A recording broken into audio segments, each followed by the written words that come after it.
ख्रिस्त में मेरे प्यारे भाई और बहनों, आप सबों का मुंतजिर कार्यक्रम में हार्दिक स्वागत है। मुंतजिर कार्यक्रम हमें हर दिन प्रभु यीशु के जन्मोत्सव के लिए अपने हृदय को तैयार करने का एक बहुत ही अच्छा अवसर दे रही है।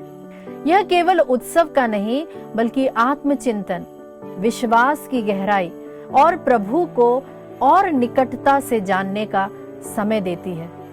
मैं आपको आमंत्रित करती हूँ कि आज के इस संदेश दिवस, जो कि आज का 23वां दिन है, हम मन लगाकर सुने और प्रभु के वचन से अपने हृदय को मजबूत करें।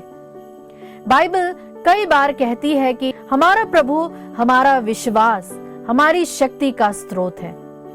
आज हम दो अलग अलग व्यक्तियों के जीवन पर मनन करेंगे, यूहन्ना बपतिस्मा देने वाला और रूथ। यूहन्ना बपतिस्मा देने वाला एक समय कहता है कि देखो यह प्रभु का मेमना है, परंतु बाद में जेल में जब वह होता है तो उस समय वह अपने चेलों के द्वारा पूछता है कि क्या आने वाला तू ही है या हम किसी और की प्रतीक्षा करें। हम किसके समान हैं? क्या हम भी परिस्थिति बदलते ही अपने विश्वास में डगमगा जाते हैं या हम पौलुस की तरह स्थिर रहते हैं, यह जानते हुए कि चाहे हम जेल में हो, अंधेरे में हो, संघर्ष में हो, लेकिन हमारा प्रभु सच्चा है। अब आइए रूथ पर हम ध्यान दें। रूथ ने नओमी के साथ जाने का निर्णय लिया। इसलिए नहीं लिया कि वह शादी करना चाहती थी या घर बसाना चाहती थी। उसके मन में एक ही आशंका थी, मैं जानना चाहती हूं कि इज़राइल का प्रभु कौन है। जब वे इज़राइल लौटे तो घर में कमाने वाला कोई नहीं था। रूथ एक जवान लड़की थी। अपनी सास से कहती है कि आप घर पर रहिए, मैं खेतों में जाकर दया के लिए छोड़ी गई बालियां जो है उसे चुनकर लाऊंगी। हर दिन वह मेहनत करती और प्रभु उसकी निष्ठा को देख रहा था। एक दिन वह जिस खेत में पहुंची वह बोआज का खेत था और बोआज दूर से ही उसे देखकर अपने काम करने वालों से कहता है कि उसे बिना डर के काम करने देना, उसके लिए जानबूझकर भी कुछ बालियां गिरा देना। फिर रूथ और बोआज का विवाह हुआ। उनसे ओबेद पैदा हुआ, ओबेद से यशे और यशे से राजा दाऊद। कौन जानता था प्यारे मित्रों कि जिस खेत में वह एक दिन बालियां बटोर रही थी, उसी खेत की वह एक दिन मालकिन बन जाएगी। प्रभु उनके घरों को खुद बनाता है जो अपनी जिंदगी उसे जानने में लगाते हैं। आज मैं आपसे पूछना चाहती हूँ, क्या आपकी लड़ाई आपकी समस्या से है या प्रभु को जानने की इच्छा से आप संघर्ष कर रहे हैं?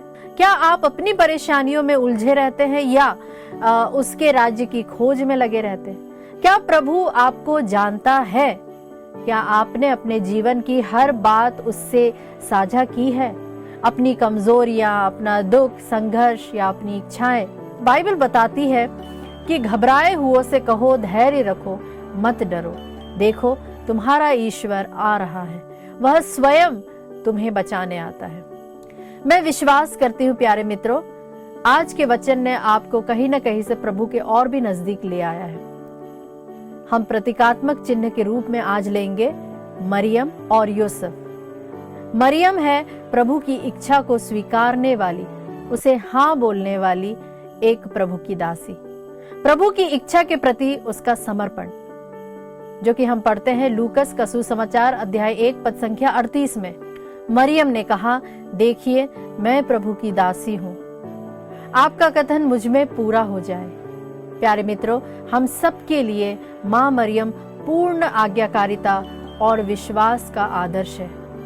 वही दूसरा प्रतीकात्मक चिन्ह है यूसुफ, जो कि प्रभु की वाणी के प्रति त्वरित आज्ञाकारिता का प्रतीक है। सन्मति का सुसमाचार अध्याय 1 पद संख्या 19 और 20 कहता है, यूसुफ ने बिना प्रश्न किए प्रभु की आज्ञा को मानकर धर्म और आज्ञाकारिता का उदाहरण स्थापित किया। मित्रों, यदि इस संदेश की किसी बात ने आपको छुआ, आपके विश्वास को मजबूत किया या आपको प्रभु के और भी पास ले आया, तो कमेंट बॉक्स में कृपया कर आप अपना नाम लिखें, आपके शहर या आपके राज्य का नाम और वह बात जिसने आपको सबसे अधिक आशीष दी। आपकी गवाही किसी और के विश्वास को बढ़ाने में सहायक सिद्ध हो सकती है। ईश्वर आप सबों को आशीर्वाद दे। जय Yeshu. Praise the lord. May god bless you all.